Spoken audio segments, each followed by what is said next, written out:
Hey guys, welcome back to our YouTube channel guys. ये video काफ़ी important होने वाला है। देखिए, मैं इस एक इम्पॉर्टेंट टॉपिक पे बात करने वाला हूँ। सपोज डैट आपके पास सोचो कोई भी अमाउंट हो सकता है, मतलब 100 रुपये, 1000 रुपये, 10,000, 1 लाख, 10 लाख, 20 करोड़, नथिंग, कुछ भी अमाउंट हो सकता है। वो अमाउंट आपके पास ज़्यादा नहीं, सोचो कि आपके पास लाइक 10 दिन के लिए रह रहा है या फिर 20 दिन के लिए रह रहा है, तो उस कंडीशंस में उस अमाउंट को कहाँ पे पार करना सबसे ज़्यादा बेस्ट होगा, वो चीज़ मैं फ़िलहाल एक्सप्लेन करने वाला हूँ। So this video is very important for you guys. ठीक है, मैं फ़िलहाल के लिए एक पर्टिकुलर अमाउंट ले लेता हूँ। सपोज डैट मेरे पास एक्स अमाउंट है। ठीक है, मेरे पास एक्स अमाउंट है। ओके, क्या है? X amount. ओके, ध्यान रखना, एक्स अमाउंट है। और ये जो अमाउंट है मेरे अकाउंट पे मतलब 1 महीना के लिए फालतू में पड़ा रहने वाला है। सो अकाउंट मेरा रहेगा 1 महीना के लिए। मेरा अकाउंट है SBI का सेविंग अकाउंट। ठीक है, SBI का सेविंग अकाउंट। तो इस पर कितना इंटरेस्ट मिलेगा? इस पर 2.75% का यहाँ पे इंटरेस्ट मिलता है, जो कि कुछ भी नहीं है, नथिंग। ठीक है, इतना का मिल रहा है। ओके, उसके बाद अगर मैं चाहूँ तो इसका FD करा लेता हूँ 30 दिनों के लिए। तो FD में प्रॉब्लम क्या होता है? FD में लाइक फिक्स हो जाता है। अगर सोचो ये इसी फंड को मेरे को 20 दिन में ही ज़रूरत होगा, तो FD कराया हमने 30 दिनों के लिए। हाँ, 30 दिनों के लिए हमने FD कराया, लेकिन ये फ़ंड मेरे को 20 दिन में ज़रूरत हो गया, तो मेरे को FD ब्रेक करना पड़ेगा। ठीक है, ब्रेक करना पड़ेगा। तो वहाँ पे क्या होगा कि प्लेंटी चार्ज लगता है। प्लेंटी चार्जेस लगने के बाद जो नॉर्मल सेविंग अकाउंट पे इंटरेस्ट होता है वही लगभग मिलता है। ठीक है, काट छाँट के। तो यही होता है, तो फ़ायदा नहीं होता है। FD पीरियड तक हो रहा है तो ठीक है, उससे पहले कर रहे हो फिर प्रॉब्लम है। और इसे SBI का मैं दिखाऊँ आपको, अगर 7 से 45 दिन के लिए FD करोगे भी ना आप, तो 3.5% का इंटरेस्ट मिला, ओनली 3.5%। हाँ, ओनली 3 पर एनम की बाय गाइस बात कर रहा हूँ, तो 3.5%। तो क्या सल्यूशंस है, कहाँ पे सेफली फंड्स पार्क करना ज़्यादा बेस्ट है? तो वो गाइस क्या सल्यूशंस है, मैं आपको सल्यूशंस बता रहा हूँ।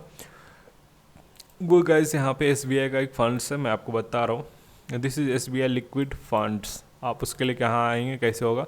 सबसे पहले तो इसका अकाउंट खोलना पड़ेगा। नहीं है तो कैसे अकाउंट खोलना है, देखिए डिस्क्रिप्शन में गाइस लिंक दे रहा हूँ।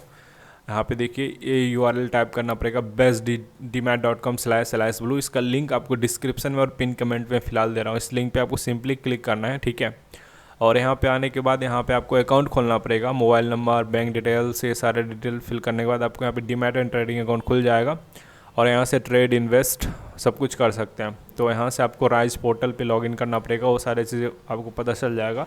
पहले तो अकाउंट खोलना पड़ेगा। ठीक है, आप यहाँ पे अकाउंट खोल लीजिए।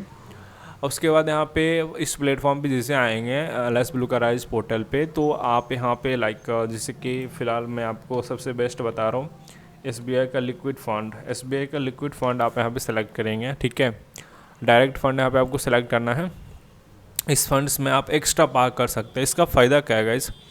सपोज डैट मेरे पास 1 मंथ के लिए वो पैसा है। ठीक है, मतलब 1 मंथ मेरे अकाउंट में रहेगा। सो मैं यहाँ पे पार्क कर दिया, सपोज डैट यहाँ पे पार्क कर दिया। ठीक है, अब यहाँ पे क्या रहेगा? बैलेंस पड़ा रहेगा। ठीक है, यहाँ पे बैलेंस क्या रहेगा? पड़ा रहेगा। ओके, कोई प्रॉब्लम नहीं है।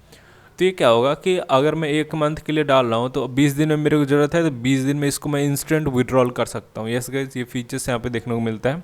और इस फंड्स में तनी मनी ने बहुत ज़्यादा पैसा लगा हुआ है। ठीक है, अब मैं आपको दिखाता हूँ कितना फंड्स यहाँ पे लगा हुआ है।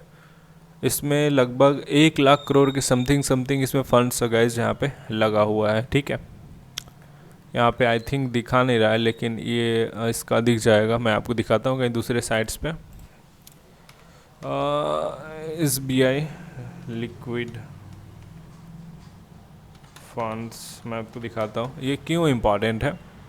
सर, जो मैं फ़िलहाल के लिए इस प्लेटफॉर्म का इस्तेमाल करता हूँ दिखाने के लिए, तो इसका AMU, तो फिलहाल ये बोलता है लॉगिन करने के लिए। AMU देखो, AMU फंड्स है 65,000 करोड़। ठीक है, तो बहुत ज़्यादा फंड्स, बहुत बड़े फंड्स है, कोई प्रॉब्लम नहीं है। और इसका देखो वॉलेटिलिटी कुछ भी नहीं है, पूरा स्मूथली धीरे धीरे बढ़ रहा है। आपको 1 मंथ में 0.58% का रिटर्न मिला, 3 मंथ में कितना मिला? 1.76% का। ठीक है, और 1 साल में 7.5% का रिटर्न मिल रहा है। अब क्या ही चाहिए, 1 साल में 7.5% मिल रहा है ना। और यहाँ पे FD पे कितना मिल रहा है 1 साल में? देखो 6.5% का अप्रॉक्सीमेटली। प्लस क्या है कि इसको आप गलती से आपने करा लिया तो उससे पहले आप विड्रॉल नहीं कर सकते। अगर विड्रॉल करोगे तो फिर वही आपको 2.75% मिलेगा, पेनल्टी वगैरह चार्ज कर जाएगा, तो प्रॉब्लम है। उसका क्या सोल्यूशन है, जहाँ पे पेनल्टी भी चार्ज ना लगे, आप एनी टाइम घुस सकते हो, निकल सकते हो, कोई प्रॉब्लम नहीं होना चाहिए। तो SBI लिक्विड फंड बेसिकली है। इसका आप यहाँ पे चाहे तो HDFC का भी लिक्विड फंड देख सकते हैं, वैसे ज़रूरी नहीं कि SBI का। आप किसी भी बैंक का यहाँ पे लिक्विड फंड ट्रस्टेड लीजिए, ट्रस्टेड बैंक का, ताकि कोई भविष्य में यहाँ पे कोई दिक्कत परेशानी हो। बिग फंड्स, बिग इंस्टीट्यूशंस को आपको सेलेक्ट करना चाहिए। तो अभी HDFC का देख लेते हैं। HDFC लिक्विड फंड्स भी, ये भी बहुत बड़ा फंड्स है गाइस। तो एक साल में कितना रिटर्न दिया, 7.73% का। 1 मंथ में देखिए 5.9% का। SBI से 0.1% थोड़ा सा ज़्यादा रिटर्न दिया है, नो डाउट। तो ये सारे फंड्स आप लोग सेलेक्ट कर सकते हैं। Basically liquid funds big form है, आप लोग सेलेक्ट करेंगे तो ज़्यादा बेटर रहेगा। एक्सपेंस रेशियो भी बहुत कम ही होता है। इस पर कभी भी आप नुकसान पे नहीं रहोगे। कुछ लोग अभी ये कमेंट करेंगे तो मैं यहाँ पे क्यों करूँगा, उससे अच्छा तो मैं डायरेक्ट बाय कर सकता हूँ लिक्विड बीज एंड ऑल। तो गाइस वो सारे चीज़ें चक्कर में मत पड़िएगा, क्योंकि उसमें आपको चार्ज लगता है। बहुत सारे लोग बोलते हैं भाई, हाँ यहाँ पे मैं आपको बताता हूँ, बहुत सारे लोग बोलते हैं भाई ये हम खरीद लेंगे लिक्विड, मतलब ETF। बेसिकली मैं आपको सजेस्ट करता हूँ ETF मत खरीदिएगा, ठीक है। लिक्विड ETF गलती से मत खरीदिएगा, तो उसमें क्या चार्जेस बहुत ज़्यादा लग जाएगा। 0.01% सबसे पहले तो STT बाय करने पे लग जाएगा, फिर सेल करने पे STT लग जाएगा। इतना तो एम चला, प्लस इसके ऊपर GST भी गाइस यहाँ पे लगने वाला है प्लस। तो ये चार्जेस बहुत ज़्यादा हो जाता है। 0.2% तो इसी में चला जाएगा, प्लस इसके ऊपर GST इंक्लूड करोगे तो ठीक ठाक अमाउंट गाइस चला जाता है, ठीक है। तो नुकसान में रहोगे। उससे अच्छा क्या, म्यूचुअल फंड में डायरेक्ट आप जाओगे तो वहाँ पे कोई चार्जेस वगैरह नहीं पे करना। अगर आपने 1 लाख का इसका फंड्स बाय किया ना, उसके बाद अगर आपको इसको बेचना है तो आप अल्टीमेट 1 सप्ताह के बाद बेच रहे हो, वही 1 सप्ताह से बाद बेचोगे तो प्रॉब्लम नहीं है, तो प्रॉफिटेबल ही रहोगे, ठीक है। अगर आप 1 सप्ताह के बाद विड्रॉल करते हो तो कोई चार्जेस नहीं लगता। आप लोग यहाँ पे देख सकते हो, यहाँ पे देखो एग्जिट लोड, यहाँ पे मैं आपको दिखाता हूँ। यहाँ पे क्या मेंशन होगा, यहाँ पे देखिए एक्सपेंस रेशियो 0.2%, एग्जिट लोड कुछ भी नहीं होगा। अगर 1 सप्ताह के बाद इस फंड को विड्रॉल करोगे तब यहाँ पे आई थिंक मेंशन नहीं है, बट ऐसा ही होगा इस। हाँ यहाँ पे दिखा देता हूँ, यहाँ पे मेंशन होगा, देखो एग्जिट लोड 0.00 कुछ है, मतलब 1 सप्ताह के बाद करोगे तो कुछ एग्जिट लोड नहीं लगेगा, ऐसा सिंपल है। तो उससे पहले करो तो एग्जिट लोड लगेगा, तो ऐसा यहाँ पे मेंशन है, ठीक है। तो ये फंड्स काफ़ी सही फंड्स है गाइज, गजब फंड्स है। बैंक में FD करने से अच्छा कि आप यहाँ पे कर सकते हो। अगर आपको लॉन्ग टर्म व्यू है कि FD को ब्रेक नहीं करना है, 100% मेरे को FD करना है 1 साल के लिए, 2 साल के लिए, 5 साल के लिए, में भी FD आपके लिए बेस्ट हो सकता है। बट मैं क्या कर रहा हूँ, मेरे पास सरप्लस फंड्स पड़ा हुआ है, अकाउंट में फालतू में पैसा पड़ा हुआ है, कहीं से पैसा सोचो आया है, अभी फ़िलहाल मेरे अकाउंट में रहेगा। हाँ सरप्लस फंड्स 1 महीने के बाद कहीं पेमेंट वगैरह करना, उस पैसे को कहीं काम पे लगा दो, एटलीस्ट कुछ तो रिटर्न आ रहा है। वहाँ पे लिक्विड फंड्स में चले जाओ, कोई प्रॉब्लम नहीं है। सो मैं ये बता रहा हूँ काफ़ी सही है। उसके लिए आपको इसका बाई करना होता है, आप कहीं से भी ख़रीद सकते हैं। सोचो अगर आपका करेंट अकाउंट है तो वहाँ पे तो आपको रिटर्न मिलेगा ही नहीं। करेंट अकाउंट है तो उस पर कोई मतलब क्या बोलते हैं, इंटरेस्ट नहीं मिलता ना, करेंट अकाउंट पे इंटरेस्ट नहीं मिलता है।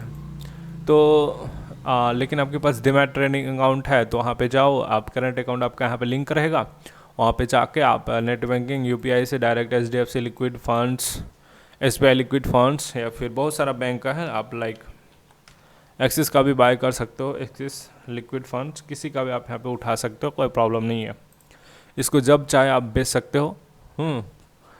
12:30 बजे से पहले बाय करोगे तो सेम डे पे मिल जाएगा। ठीक है, इसका भी देखो 7.49% काफ़ी सही है, और 1 मंथ में 0.59%। तो मिलता है नेक्स्ट वीडियो में। जो उम्मीद करता हूँ वीडियो पसंद है, वीडियो को लाइक, चैनल को सब्सक्राइब कीजिए। Okay and bye guys.